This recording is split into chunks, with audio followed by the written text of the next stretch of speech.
Bienvenue maintenant à Alexandra El Kamim qui nous a rejoint et bien sûr ce plateau. Vous nous parlez aujourd'hui de l'instruction à domicile, un phénomène qui se développe dans notre région mais qui est encore assez marginal. Oui, c'est plutôt marginal, mais c'est vrai que tous les enfants n'ont pas en fait repris le chemin de l'école à la rentrée. En France, 30 000 enfants soumis à l'obligation scolaire, ce sont les 6-16 ans, ne vont pas à l'école. La majorité suit une scolarité par correspondance.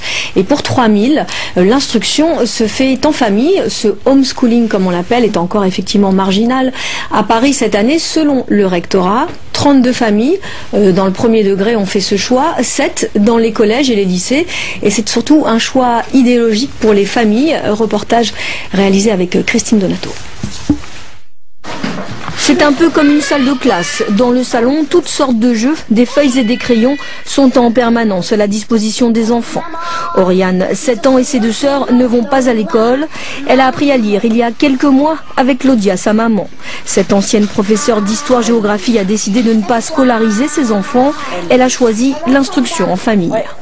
Panda. En 2 mots, ce serait pour pas leur voler leur plaisir d'apprendre. L'école n'a pas le monopole des copains, des choses chouettes à apprendre, des adultes qui peuvent raconter plein de choses intéressantes. Et en revanche, c'est à l'école qu'il y a pas mal de contraintes. C'est à l'école qu'on va pas choisir quoi apprendre, ni la façon dont on va l'apprendre.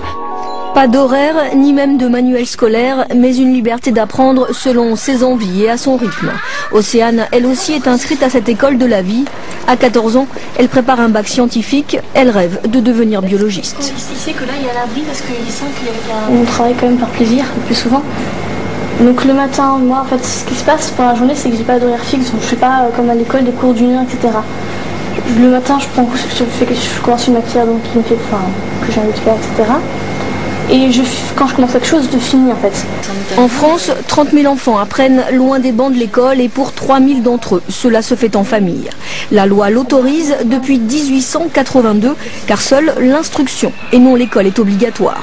L'inspection d'académie se charge des contrôles au domicile des familles, un contrôle imposé chaque année depuis 1998. À l'issue de ce contrôle, un rapport m'est adressé. Ce rapport, s'il est positif, donne lieu à la reconduction de l'autorisation d'instruction à domicile. Si ce rapport est négatif, il m'appartient d'adresser ce rapport aux parents et de leur demander des explications en leur donnant un délai d'1 mois pour revoir leur méthode. Des associations de familles réclament aujourd'hui un allègement de ces contrôles. Elles le rediront le 15 septembre à l'occasion de la première journée internationale pour la liberté d'instruction. André Stern, bonjour. Vous êtes musicien, luthier, journaliste. Vous n'êtes jamais allé à l'école. Alors, en 2 mots, comment elle était votre école à vous ? Ce n'était pas une école, c'était un quotidien. Ça s'est passé dans le plus grand naturel et la plus grande simplicité, comme une enfance qui s'est prolongée, comme une toute petite enfance comme on l'observe de nos jours, mais qui s'est prolongée indéfiniment. Pour moi, l'apprentissage n'est pas un acte déconnecté des autres.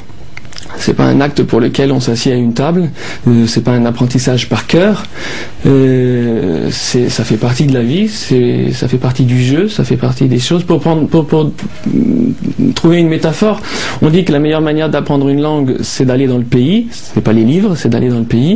Mais moi je suis allé dans le pays de tous les domaines et de toutes les matières qui m'ont intéressé, quand elles m'ont intéressé, au rythme qui me convenait. Par exemple, vous avez appris à lire à quel âge, vous calculez, enfin toutes ces notions fondamentales. Alors il y a beaucoup de mamans, en général c'est les mamans qui en parlent, qui vont raconter que leur enfant savait lire et écrire, ou lire et écrire très tôt, en tout cas avant d'aller à l'école, et qui disent moi je ne lui ai rien appris.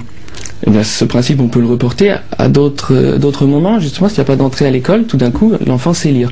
Moi j'ai su déchiffrer à l'âge de 3 ans, parce que c'était un jeu et que ça m'a amusé de déchiffrer. Je n'ai su lire couramment que plus tard, vers 7-8 ans, et personne ne s'en est inquiété parce que chacun savait que, à mon rythme, j'arriverais à cet outil. Est-ce que justement ce n'est pas votre milieu qui a favorisé cet apprentissage quasiment naturel ?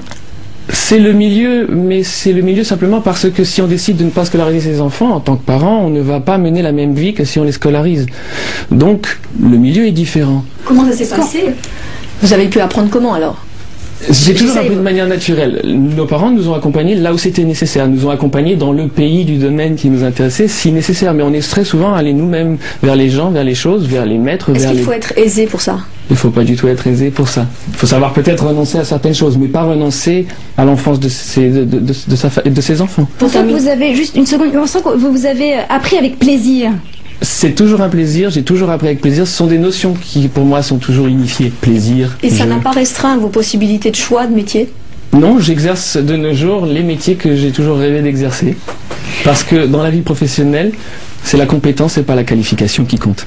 Allez, une dernière petite info pour terminer, Alexandra. Alors d'abord, pour avoir un peu plus d'informations sur cette instruction en famille bien méconnue en France, donc un petit livret qui est donc sorti par les associations qui défendent cette liberté d'instruction. Et puis, je rappelle donc que cette première journée internationale, c'est le 15 septembre avec un pique-nique au Parc de la Villette à Paris. Vous restez avec nous, un petit